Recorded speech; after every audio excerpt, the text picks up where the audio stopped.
روز جمعه چیده میبینیم همیشه ما سوال بتیم چیده ما میبینیم نماز جمعه مسجد ما نماز جمعه میبینیم بسیار این دست به گریبان قسم بخدا در کوچه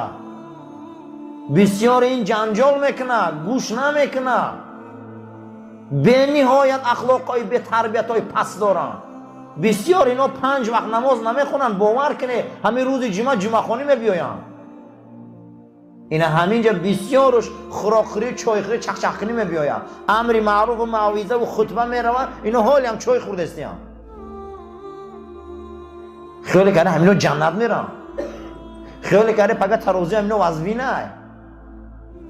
آخه اگر اینجا حکمت خدا باشه اگر اینجا کاری خدا باشه باید همین یک کلمه خدا گوزن همه در صف راست است همه را یک کلمه باید جمع کنه لا اله الا الله محمد رسول الله همه میگن لیکن نمیشه